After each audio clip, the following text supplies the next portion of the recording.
আল্লাহ বলছেন, ইয়া আইয়ুহাল ইনসান, হে মানব মণ্ডলী, মা গররাকা বিরব্বিকাল কারীম, আমার মতো কারীম রব থেকে কে তোমারে অনেক দূরে সরায় দিল? আল্লাহ বলছে। সম্মানিত ভাইরা রে আমার, আল্লাহ রাব্বুল আলামিন তো কারীম রব। আল্লাহ রাব্বুল আলামিন এমন রব রে, আল্লাহর গোলাম। আল্লাহ পাক যেমন তার নাজিলকৃত পবিত্র কোরআনুল কারীম খানাও তেমন, জোরে বলেন ঠিক কিনা? আল্লাহ রাব্বুল আলামিনের কোরআন যেমন, কোরআন যার উপরে নাজিল করা হয়েছে তিনিও তো তেমন। কার উপরে নাজিল করা হয়েছে ভাই?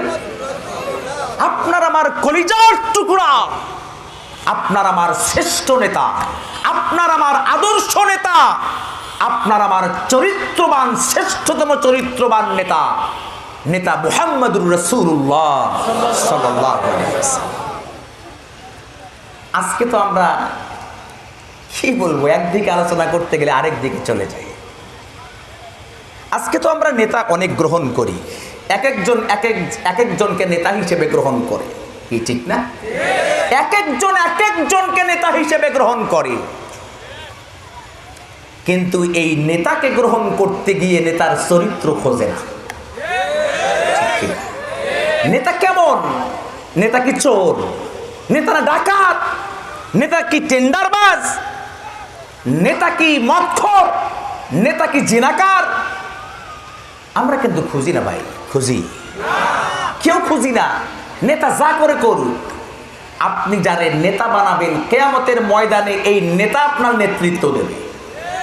কথাকার কথাকার নবীর কথা হচ্ছে নবীজির। নবীজি বলেছেন, পার্থিব জগতের ভিতরে তোমরা যাকে নেতা হিসেবে গ্রহণ করবে, এই নেতাই কিয়ামতের ময়দানে মাহশারে ওই নেতার নেতৃত্ব দেবে। নেতা যদি জাহান্নামে যায়, আমারে যাও না। নেতা যদি জান্নাতে যায়, আমিও জান্নাতে যাব আশা রাখি। যদি বলেন ঠিক। নেতার চরিত্র আজ তালাশ করতে চাই না, কিন্তু দেখেন নেতার চরিত্র তালাশ করেছিলেন সাহাবায়ে কেরাম আজমাইন রাদিয়াল্লাহু তাআলা আনহু। কেমনে তালাশ করেছেন? যখন গুটি কয়েক সাহাবী, খারাপ লাগতেছে নাকি ভাই? যখন গুটি কয়েক সাহাবী তারা একবার আবু জেহেলের দিকে তাকায়। আবু জেহেল কি নেতা না পাতি নেতা? তৎকালীন যুগে কাফেরদের সবচেয়ে বড় লিডার, সবচেয়ে পাওয়ারফুল লিডার, বিগ।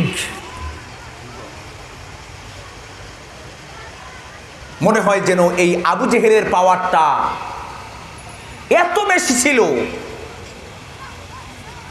ইন্টারনাল এত বেশি পাওয়ারফুল ছিলেন।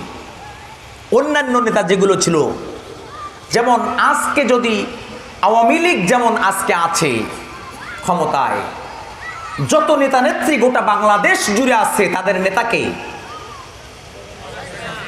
আমাদের মাননীয় প্রধানমন্ত্রী শেখ হাসিনা। জোরে বলেন ঠিক কিনা? যখন বিএনপি ছিল তখন নেতা ছিল বেগম খালেদা জিয়া। যখন জাতীয় পার্টি ছিল তখন নেতা ছিল রাষ্ট্রপতি নাকি এরশাদ। এরকম এক এক সময় এক এক নেতা, মূল নেতা একজন থাকেন। ঠিক তৎকালীন যুগে কাফের বেঈমানদের যে নেতাগুলো ছিল, সমস্ত নেতার লিডার ছিলেন আবু জেহেল। নাম কি?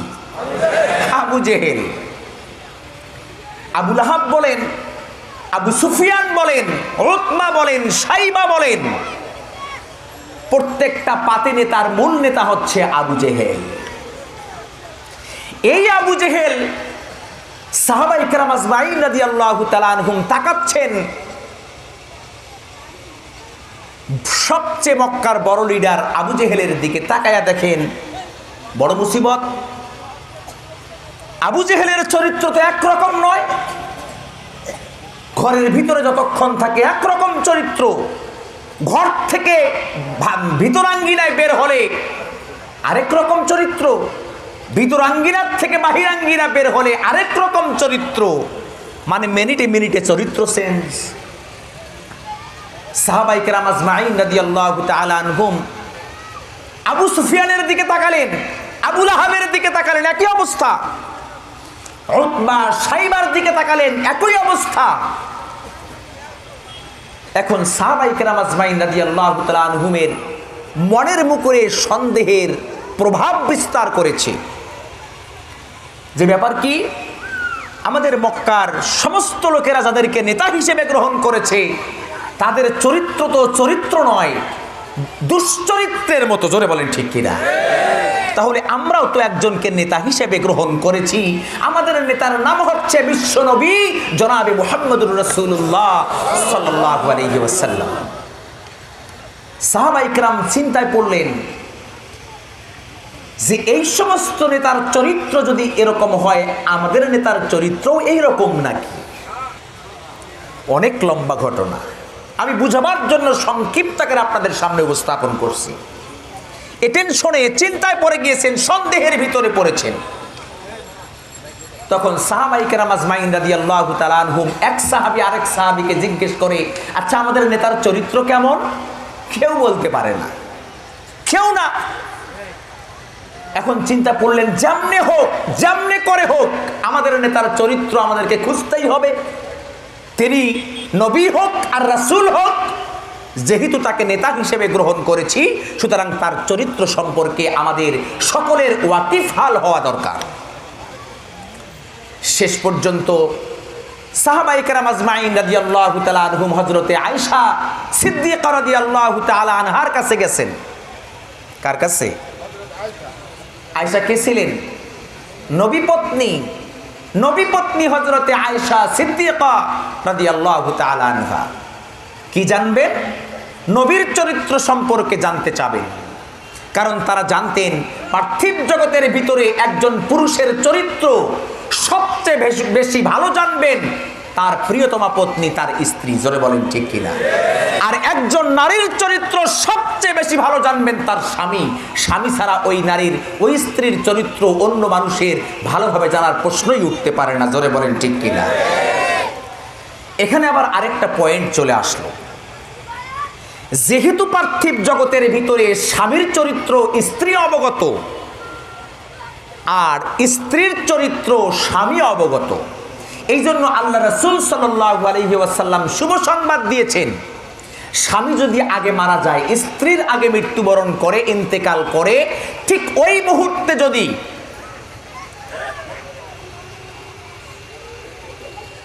স্ত্রী স্বামী বাঁচার ব্যাপারে এই সাক্ষ্য দেয় যে আমার স্বামী বড় ভালো লোক ছিল, চরিত্রবান ছিল, আল্লাহর রাসূল বলছেন ময়দানে মাহশারে আল্লাহ পাক তারে বিনা হিসাবে জান্নাত দিয়ে দিবেন। একজন স্ত্রী যদি ইন্তেকাল করে আর স্বামী সেই মুহূর্তে যদি ওই স্ত্রীর ব্যাপারে এই সাক্ষ্য প্রদান করে, আমার স্ত্রী অনেক ভালো ছিল, রূপবতী, গুণবতী, সচ্চরিত্রবান আমার স্ত্রী ছিল, আল্লাহর রাসূল বলেছেন ওই মহিলার হিসাব কিয়ামতের ময়দানে আল্লাহ পাক গ্রহণ করবেন না, বিনা হিসেবে আল্লাহ পাক তার জান্নাত দিয়ে দিবেন। তাহলে চরিত্র তালাশ করবার জন্য সাহাবায়ে কেরাম গেলেন কোথায়? হযরতে আয়েশা সিদ্দিকা রাদিয়াল্লাহু তাআলা আনহার কাছে। হযরতে আয়েশা সিদ্দিকা রাদিয়াল্লাহু তাআলা আনহা আল্লাহর নবীর সাহাবীদেরকে দেখে বড় ক্লান্ত দেখেছেন। অনেক দূরের পথ অতিক্রম করে কষ্ট করে হযরতে আয়েশার সামনে উপস্থিত হয়ে গিয়েছিলেন। হযরতে আয়েশা বুঝতে পারলেন আল্লাহর নবীর সাহাবীরা বড় ক্লান্ত হয়ে আমার কাছে এসেছে। হযরতে আয়েশা সিদ্দিকা রাদিয়াল্লাহু তাআলা আনহা নবীর সাহাবীদেরকে ডাক দিয়ে বললেন, ও নবীর সাহাবীরা, এত কষ্ট করে তোমরা কি জন্য আমার কাছে এসেছো, একটু খুলে বলো। আল্লাহর নবীর সাহাবীরা ডাক দিয়ে বললেন, মা আয়েশা, আমরা এমন একটা সমস্যার মুখোমুখি হয়ে গিয়েছি, কয়েকদিন পর্যন্ত সমাধান তালাশ করলাম, এখন পর্যন্ত কোনো সমাধান আনতে পারি নাই। শেষ পর্যন্ত সিদ্ধান্ত গ্রহণ করেছি পার্থিব জগতের কোনো মানুষ আমাদের সমস্যার সমাধান করে দিতে পারবে না, শুধুমাত্র একজনই সমাধান করে দিতে পারেন, তিনি হচ্ছেন আপনি উম্মাহাতুল মুমিনিন হযরতে আয়েশা। জোরে বলেন সুবহানাল্লাহ। হযরতে আয়েশা সিদ্দিকা রাদিয়াল্লাহু তাআলা আনহা আল্লাহর নবীর সাহাবীদেরকে ডাক দিয়ে বললেন, নবীর সাহাবীরা বলো, কি এমন সমস্যার ভিতরে পড়েছো, আমাকে জলদি করে বলে দাও। আল্লাহর নবীর সাহাবীরা ডাক দিয়ে বললেন, মা আয়েশা, আমরা এমন একটা মুসিবতে পড়েছি। আমরা বর্তমান সময়ের মক্কার বড় বড় লিডারদের দিকে তাকালাম, আবু জেহেলের দিকে তাকালাম, আবু সুফিয়ানের দিকে তাকালাম, আবু লাহাবের দিকে তাকালাম, উতবা শাইবার দিকে তাকালাম, আরো অসংখ্য নেতাদের দিকে তাকালাম। কিন্তু তাকিয়ে দেখলাম আবু জেহেলের চরিত্র একরকম নয়, আবু লাহাবের চরিত্র একরকম নয়, আবু সুফিয়ানের চরিত্র একরকম নয়, উতবা শাইবার চরিত্র একরকম নয়। যত নেতা আর পাতি নেতা আছে একটারও চরিত্রের ঠিক নাই। ও মা আয়েশা, আমরা বড় দুশ্চিন্তায় পড়ে গেলাম। মনে মনে ভাবতে শুরু করলাম, আমরাও তো একজনকে নেতা হিসেবে গ্রহণ করেছি, যিনি হলেন আপনার প্রিয়তম পতি, প্রিয়তম স্বামী জনাবে মুহাম্মদুর রাসূলুল্লাহ সাল্লাল্লাহু আলাইহি ওয়াসাল্লাম। আমাদের মনের মুকুরে এই সমস্ত নেতার চরিত্র দেখে সন্দেহের উদ্রেক হয়েছে, যেই কারণে নবীজির চরিত্র সম্পর্কে ওয়াকিফাল হওয়ার জন্য আমরা সবাই মিলে আপনার কাছে উপস্থিত হয়ে গিয়েছি। হযরতে আয়েশা বললেন, নবীর সাহাবীরা, তোমাদের সমস্ত রকম সমস্যার সমাধান আমি মা আয়েশা সিদ্দিকা রাদিয়াল্লাহু তাআলা আনহা দেব। তবে তার পূর্বে আমি তোমাদের কাছে 3টা প্রশ্ন রাখতে চাই, বলো তোমরা জবাব দিবা নাকি? হযরতে আয়েশার কথা শুনে আল্লাহর নবীর সাহাবীরা ডাক দিয়ে বললেন, মা আয়েশা জলদি করে বলেন, কোনো সমস্যা নেই, জবাব দিয়ে দেব। হযরতে আয়েশা সিদ্দিকা রাদিয়াল্লাহু তাআলা আনহা আল্লাহর নবীর সাহাবীদেরকে ডাক দিয়ে বললেন, প্রথম প্রশ্ন হলো, তোমরা বলো তো আল্লাহ রাব্বুল আলামিন তামাম পৃথিবীর সমস্ত মানুষের কল্যাণের জন্য যে কোরআনুল কারীম নাজিল করে দিয়েছেন, যে কোরআনুল কারীমের মাধ্যমে দুনিয়ার মানুষগুলো আল্লাহর কাছ থেকে কল্যাণ প্রাপ্ত হতে পেরেছেন আর কল্যাণের রাস্তা খুঁজে পেয়েছেন, এমনকি রবের কাছে কেমনে কল্যাণ চায় রবই কোরআন দিয়ে তার গোলামকেও শিক্ষা দিয়েছেন। জোরে বলেন সুবহানাল্লাহ। কি রব শিখায় নাই? রবই তো শিখাইছে মানুষ কেমনে কল্যাণ চাবে। রব তো জানেন, কারণ রব তো হচ্ছে আমার কারীম রব। এই কারীম রব জানেন যে বান্দা তার রবের কাছে কেমনে চাবে, কোন ভাষায় চাবে, এই ভাষা তো আমার গোলামের জানা নাই। এই জন্য আল্লাহ পাক তার নিজের ভাষা গোলামকে শিখাইলেন, গোলামকে বললেন, গোলাম তুমি এই ভাষায় আমার কাছে চাও, তোমার চাইতে দেরি হবে, আমার দিতে দেরি হবে না। সুবহানাল্লাহ। কি শিখাইছেন? আল্লাহ রাব্বুল আলামিন বলেন, বান্দারে বল, রব্বানা আতিনা ফিদ দুনিয়া হাসানাতাও ওয়া ফিল আখিরাতি হাসানা ওয়া কিনা আযাবান নার ওয়া আদখিলনাল জান্নাতা মা'আল আবরার ইয়া আজিজু ইয়া গফফার ইয়া রাব্বাল আলামিন। আর আস্তে কোন ভাই, আল্লাহু আকবার। আরে শয়তান মাইন্ড করবে তোরে ভাই।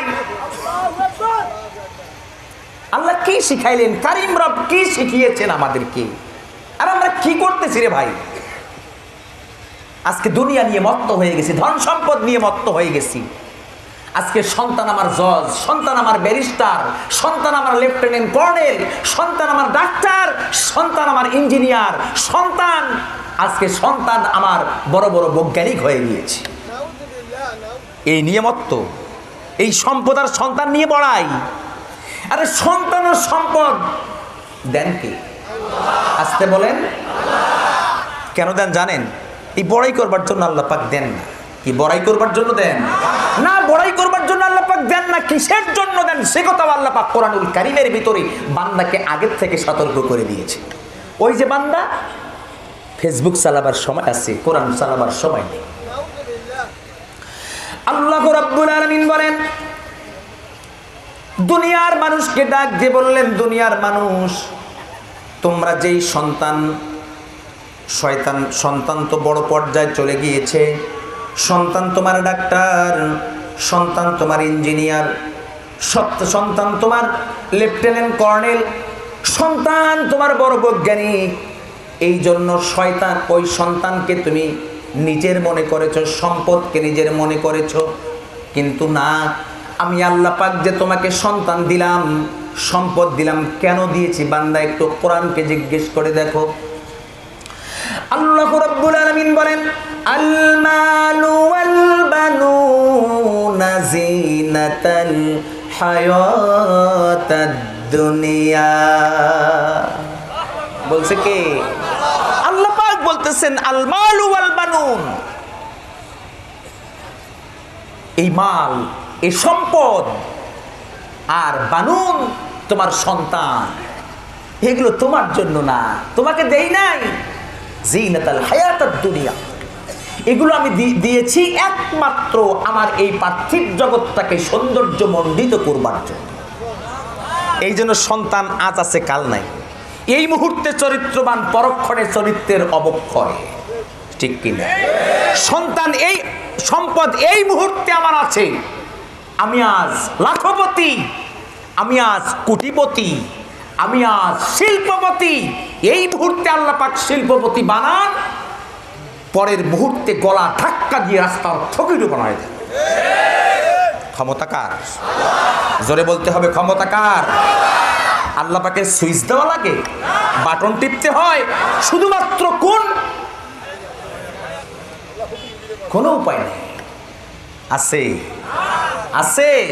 এই জন্য ভাই আমাদের বেশি মাতবরি করা যাবে না। যদি মাতবরি করতে যাই আল্লাহ মটকায় দেবে। জোরে বলেন ঠিক? মাতবরি করতে গেলেই আল্লাহ মটকায় দেবেন। আল্লাহর সুইচও দেওয়া লাগে না, বাটনও টিপতে হয় না। জোরে বলেন ঠিক কিনা? শুধুমাত্র একটু বলবেন কোন, শেষ।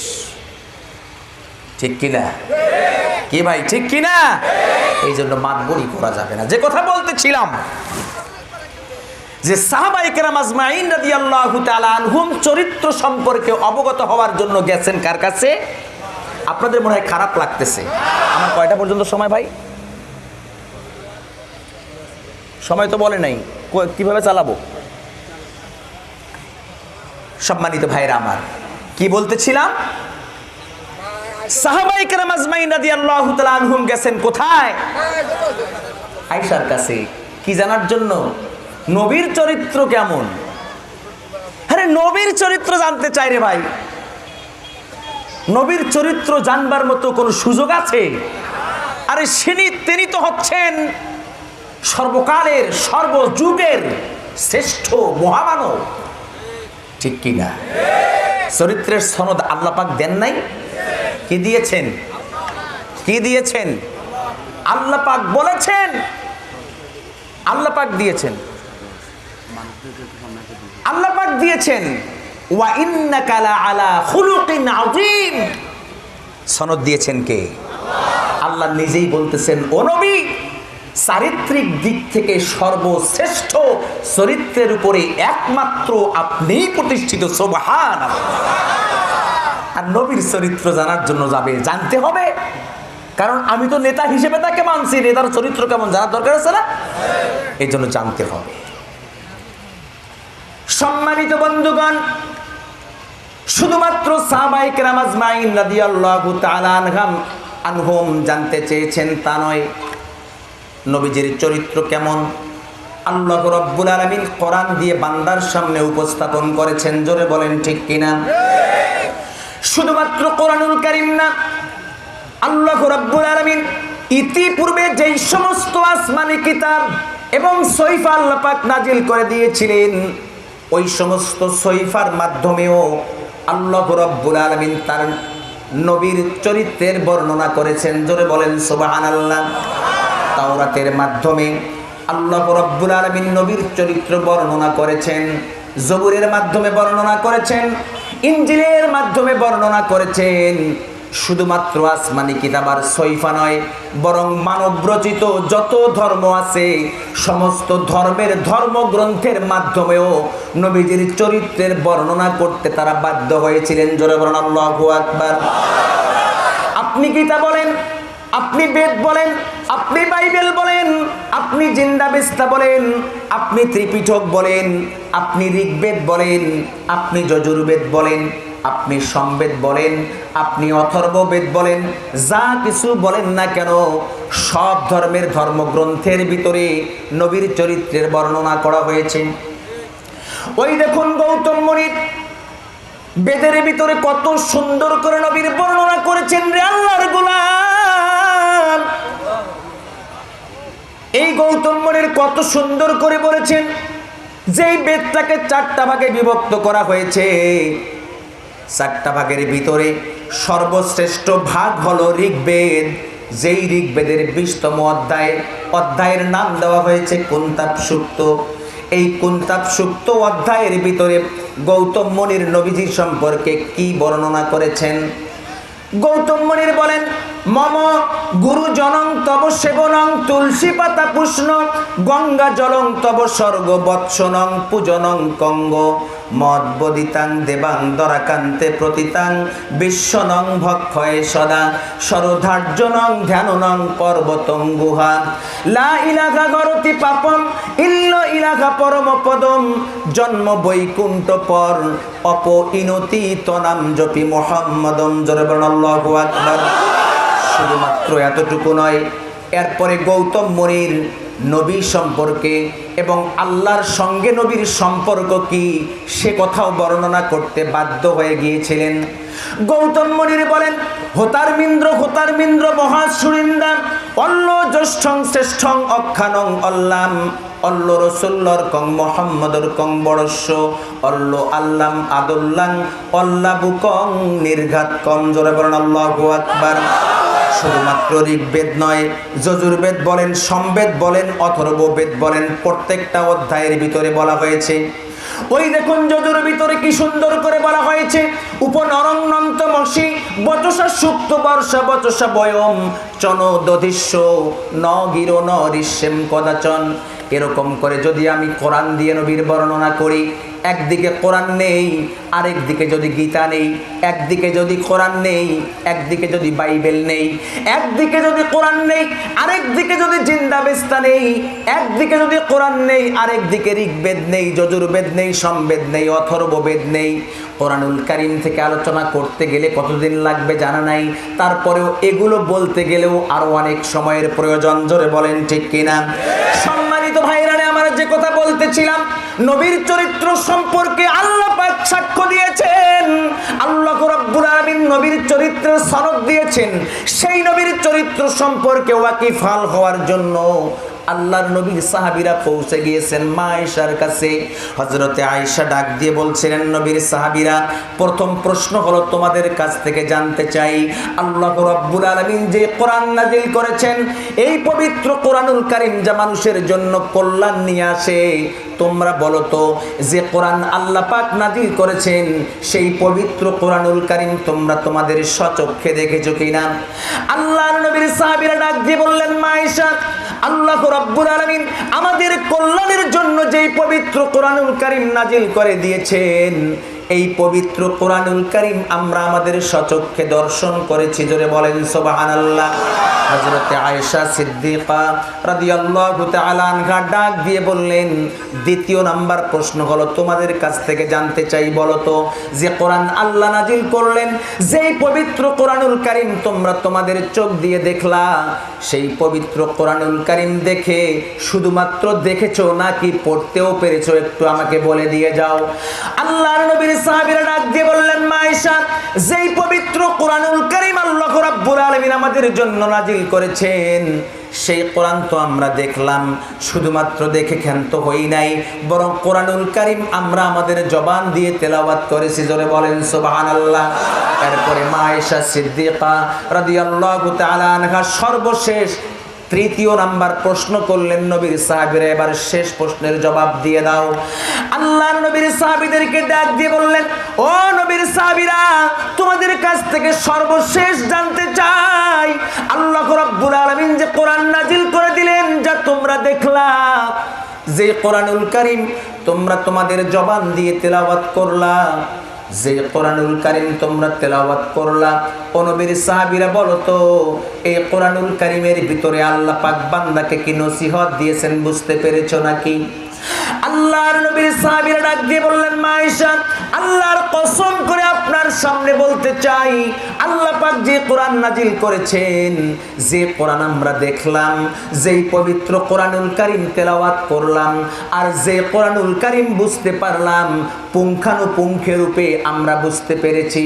হযরতে আয়েশা সিদ্দিকা রাদিয়াল্লাহু তাআলা আনহা ডাক দিয়ে বললেন, নবীর সাহাবীরা রে, আল্লাহ রাব্বুল আলামিন যে কোরআন নাজিল করেছেন, যা তোমরা তোমাদের চোখ দিয়ে দেখলা, যা তোমরা জবান দিয়ে তেলাওয়াত করলা, যা তোমরা পুঙ্খানুপুঙ্খ রূপে বুঝতে পারলা, ও নবীর সাহাবীরা, আল্লাহর কসম করে তোমাদেরকে জানিয়ে দিতে চাই, পুরা কোরআনুল কারীম খানাই হচ্ছে বিশ্ব নবীর চরিত্র। জোরে বলেন সুবহানাল্লাহ। পুরা কোরআন শুরু থেকে নিয়ে শেষ পর্যন্ত।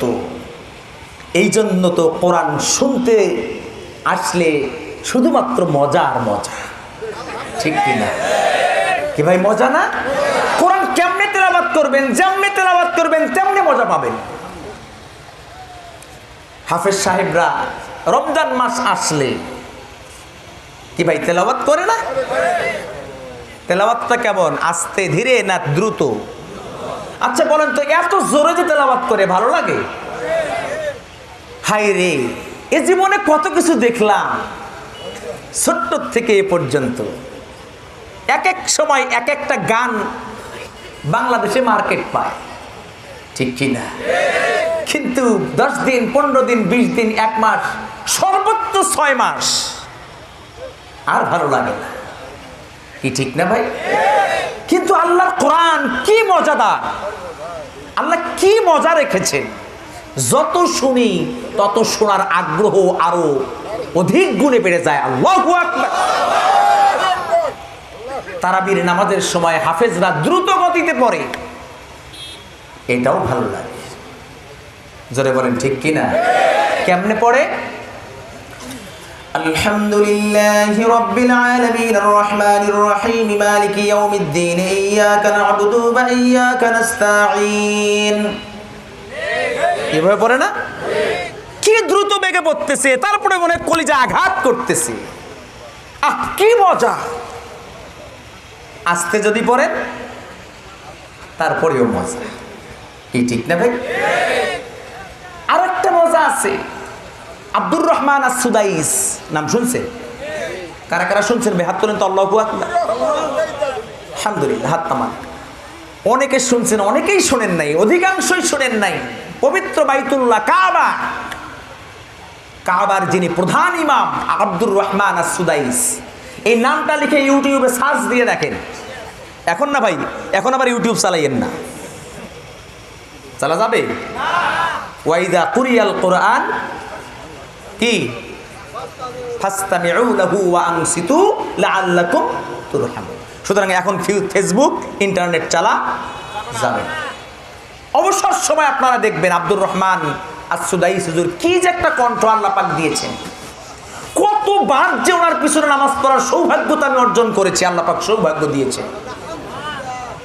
আপনাদের মেহেরবানিতে একবার দুবার নয়, 4বার আল্লাহ পাক আমার হজের উদ্দেশ্যে নিয়েছিলেন। উমরা একবার নিয়েছিলেন, পাশে থেকে নামাজ পড়বার সুযোগ পেয়েছি, নামাজ পড়বার। হাই রে, যখন আমি উমরায় গিয়েছিলাম রমজান মাস,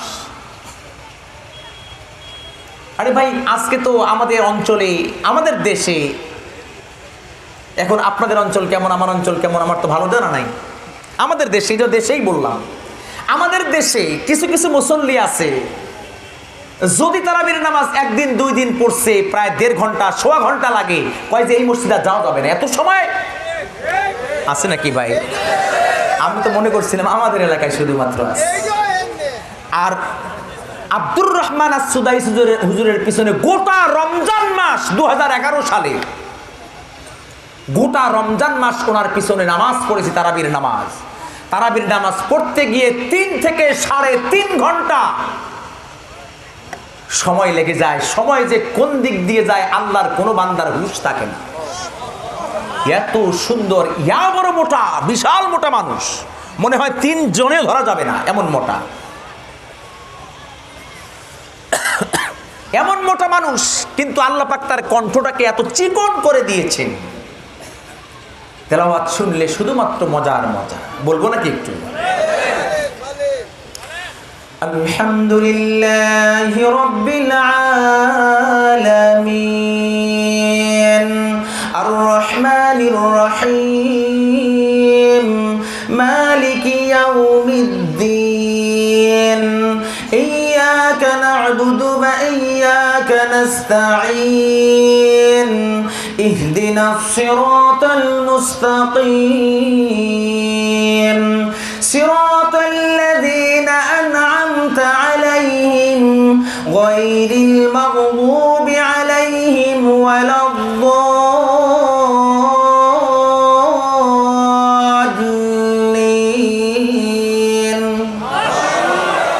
আমার তো ভাই ভয় না, ওনার কণ্ঠ শুনলে আমার হৃদয়, ওনার যখন ওনার কণ্ঠটা কানের মধ্যে বাজলো আর দুনিয়ার কোনো খেয়াল থাকে না ভাই।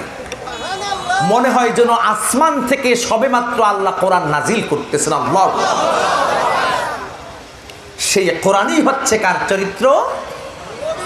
নবীজির চরিত্র। আর সেই নবীর চরিত্র নিয়ে টানা হাসরা করে একদল মুসলিম নামের মুনাফিক, আটটা নাস্তিক আর বেঈমানের বাচ্চা। লজ্জা নাই, লজ্জা নাই। নামধারী মুসলমান, লজ্জা নাই।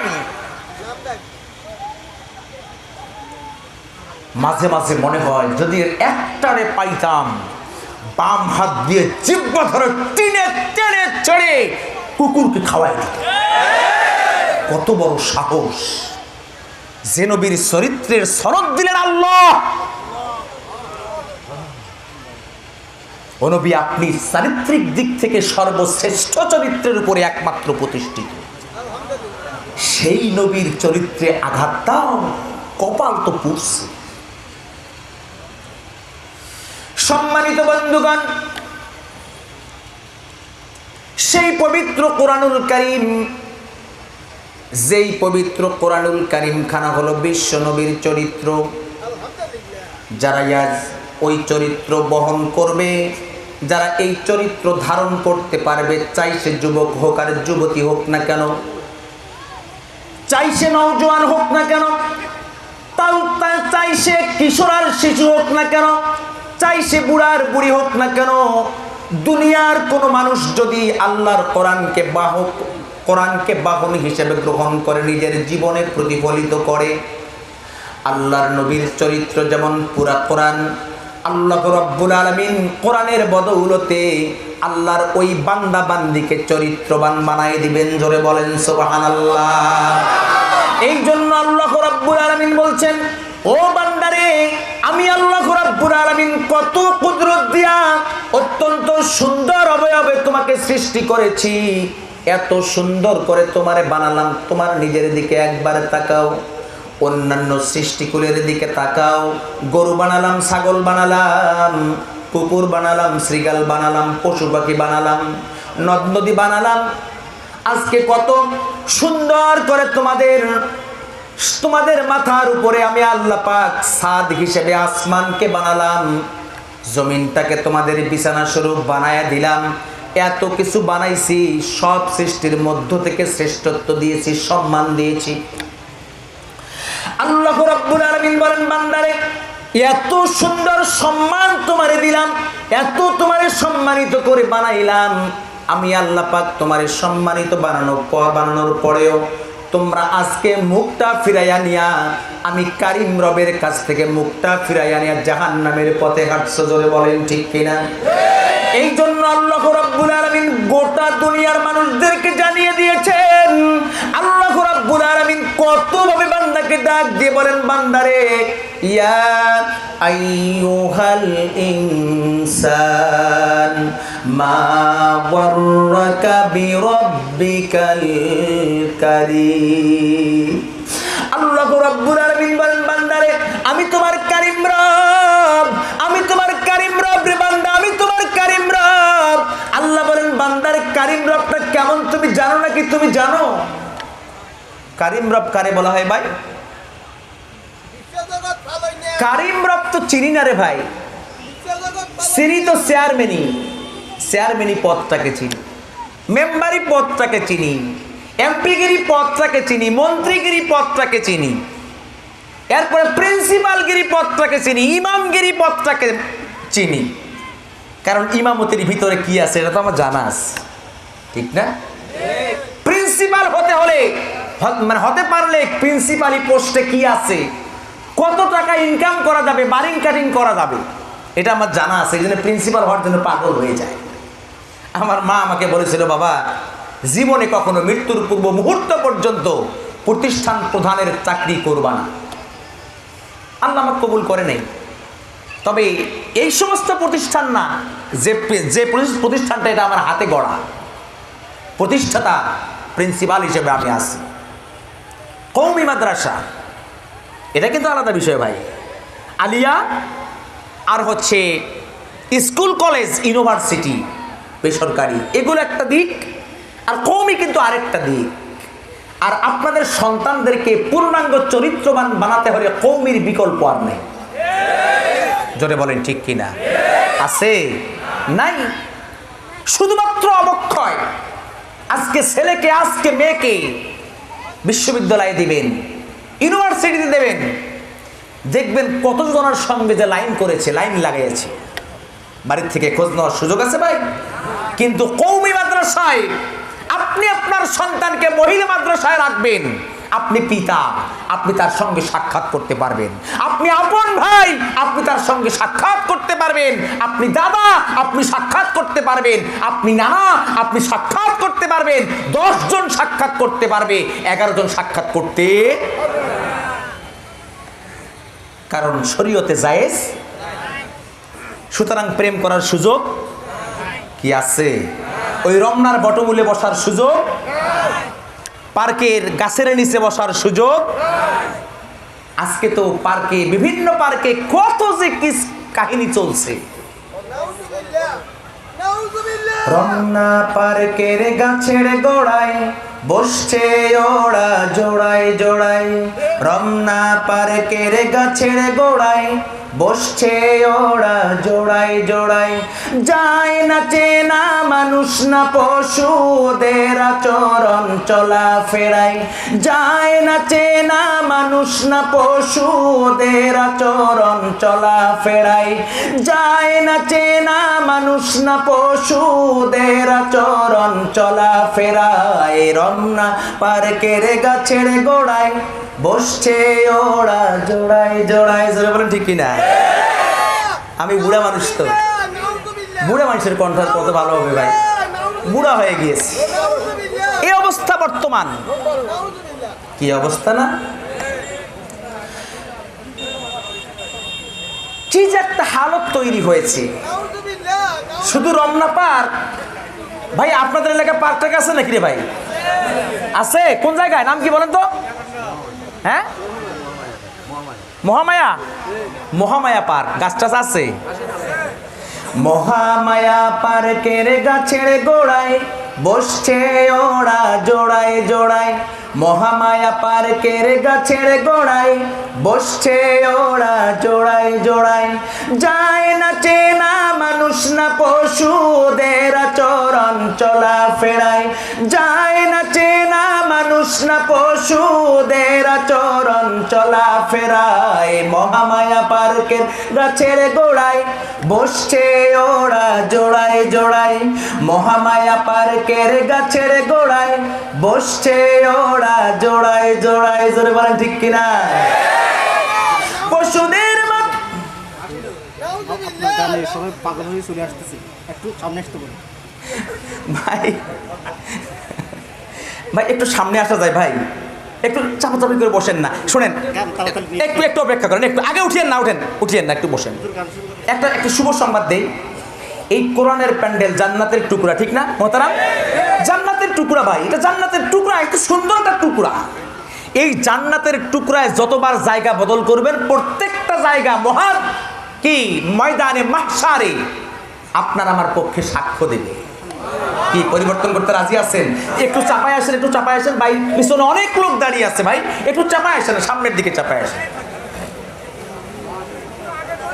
রমনা পার্কের গাছের গোড়ায় বসছে ওরা জোড়ায় জোড়ায়, মহামায়া পার্কের গাছের গোড়ায় বসছে ওরা জোড়ায় জোড়ায়। যায় না চেনা মানুষ না পশু, ওদের আচরণ চলা ফেরায়। যায় না চেনা মানুষ না পশু, ওদের আচরণ চলা ফেরায়। মহামায়া পার্কের গাছের গোড়ায় বসছে ওরা জোড়ায় জোড়ায়, মহামায়া পার্কের গাছের গোড়ায় বসছে ওরা জোড়ায় জোড়ায়। পশুদের মতো কিছু মানে না, সভ্যতা কাকে বলে জানে না, জোরে বলেন ঠিক কিনা? পশুদের মতো কিছু মানে না, সভ্যতা কাকে বলে জানে না। প্রগতির স্লোগানে যাহা কিছু করছে, প্রগতির স্লোগানে যাহা কিছু করছে, ভাদ্রের কুকুরও হার মেনে যায়, ভাদ্রের কুকুরও হার মেনে যায়, ভাদ্রের কুকুরও হার মেনে যায়। মহামায়া পার্কের গাছের গোড়ায় বসছে ওরা জোড়ায় জোড়ায়, মহামায়া পার্কের গাছের গোড়ায় বসছে ওরা জোড়ায় জোড়ায়। যায় না চেনা মানুষ না পশু, ওদের আচরণ চলা ফেরায়। যায় না চেনা মানুষ না পশু, ওদের আচরণ চলা ফেরায়। মহামায়া পার্কের গাছের গোড়ায় বসছে ওরা জোড়ায় জোড়ায়। মানবী মানে মৃদু গান গায়, কবুতর পাখি যেন লালা খায়, জোরে বলেন ঠিক কিনা? মানবী মানে মৃদু গান গায়, কবুতর পাখি যেন লালা খায়। ইবলিস ডেকে হেসে বলতে থাকে, ইবলিস ডেকে হেসে বলতে থাকে, আমার প্রয়োজন রইল কোথায়, আমার প্রয়োজন রইল কোথায়, আমার প্রয়োজন রইল কোথায়। মহামায়া পার্কের গাছের গোড়ায়। ভাই মন খারাপ করতেছেন নাকি? মহামায়া বলতেছি, রমনা পার্কের গাছের গোড়ায় বসছে ওরা জোড়ায় জোড়ায়। যায় না চেনা মানুষ না পশু, ওদের আচরণ চলা ফেরায়। রমনা পার্কের গাছের গোড়ায় বসছে ওরা জোড়ায় জোড়ায়, মহামায়া পার্কের গাছের গোড়ায় বসছে ওরা জোড়ায় জোড়ায়, জোরে বলেন ঠিক কিনা? এই জন্য বলি কারিম রব কারে বলা হয়? আল্লাহ বলছেন কারিম রবটাকে, যেই রব থেকে আমরা নিজেকে দূরে ছড়িয়ে ফেলছি, ওই রবকে তো চিনি না। প্রেমকে চিনি, সম্পদকে চিনি, চেয়ারম্যানি পদটাকে চিনি, এমপি পদটাকে চিনি, প্রিন্সিপালি পদটাকে চিনি, ইমামতির পদটাকে চিনি, সভাপতি হওয়ার পদটাকে চিনি। সভাপতি হইতে পারলে তো কাজ শুধুমাত্র টাকা, ঠিক না ভাই? কি মসজিদ কি মাদ্রাসা এগুলো দেখে না, যেখানে পায় সেখানে থাবা মারে, হালাল না হারাম কিচ্ছু বোঝে না ভাই। নিজে খাইলেই বাপের নাম। ইমাম সাহেব চলতে পারুক আর না পারুক, ইমাম সাহেবকে 2000, 3000, 5000 টাকা দেয়, কিন্তু দিব্যি চলে আলহামদুলিল্লাহ, বরকত বেশি, ঠিক ঠিক বরকত বেশি। কোটি কোটি টাকা কামাই করে বরকত নাই, শান্তিও নাই। এই কারিম রব কারে বলা হয়? মোহতারাম শেষ করে দিব, হুজুর আসতেছে। হ্যাঁ, উনি আসার আগে শেষ করবো না আসার পরে শেষ করবো? বুঝতে পারছি বাবাজি, বুঝতে পারছি ইনশাল্লাহ। আরে শরীফ ভাই তো আছে, সমস্যা নাই। যদি আল্লাহ পাক কখনো তৌফিক দেয় আবার আসবো ইনশাল্লাহ, আবার আসবো ইনশাল্লাহ ইনশাল্লাহ। সম্মানিত ভাইরা আমার, কারিম রব কারে বলা হয়? কারিম রবের ছোট্ট একটা পরিচয় দেই, আমি 5 মিনিটের মধ্যে শেষ করব। কারিম রবের পরিচয় দেই। কারিম রব কারে বলা হয়? বান্দা আজকে সব চিনলো, সব কিছুর জন্য পাগল হলো, কিন্তু কারিম রবের প্রতি পাগল হতে পারলো না, কারণ কারিম রবকে তো চিনতেই পারেনি। জোরে বলেন ঠিক কিনা? এক কথায় বলা যায় কারিম রব হচ্ছেন তিনি যেই রব না চাইতেই তার বান্দাকে দেন। সুবহানাল্লাহ। এই যে চোখ, আমরা কি আল্লাহর কাছে অ্যাপ্লিকেশন করছিলাম? এই যে কানে শুনি, কানে শোনার শক্তির জন্য আল্লাহর কাছে আবেদন করছিলাম? হাত নাড়াই, আল্লাহর কাছে আবেদন করছিলাম? কথা বলতে পারি, আল্লাহকে কি বলছিলাম যে আল্লাহ আমাকে কথা বলার শক্তি দাও? কারিম রব তিনি, যিনি না চাইতেই বান্দাকে দেন। হুজুর আসছে নাকি? যিনি না চাইতে বান্দাকে দেন। সম্মানিত ভাইরা আমার, যেহেতু মহতারাম এসে গেছেন, আসলে এই সম্পর্কে আরো কিছু আলোচনা ছিল, সংক্ষিপ্ত আজ করতে পারলাম না। এই সন্ধ্যার থেকে শুরু করে নিয়ে এখন পর্যন্ত আল্লাহ পাকের কোরআন এবং রাসূল পাক সাল্লাল্লাহু আলাইহি সাল্লামের অমীয় বাণী থেকে যে সমস্ত কথা আল্লাহ পাক শুনবার মতো তৌফিক দান করলেন, এই সমস্ত কথা আমলে নিয়ে মেনে নিজের জীবনে প্রতিফলিত করে, বিশেষ করে কোরআনের জিন্দেগি তৈরি করে আমাদের সকলকে এই দুনিয়ার জীবন থেকে বিদায় গ্রহণ করার তৌফিক দান করুক। সকলে বলি আল্লাহুম্মা আমিন। ওয়া আখিরু দাওয়ানা আনিল হামদুলিল্লাহি রাব্বিল আলামিন। আসসালামু আলাইকুম ওয়া রাহমাতুল্লাহি তাআলা ওয়া বারাকাতুহু। মাশাআল্লাহ, আলহামদুলিল্লাহ, সুবহানাল্লাহ।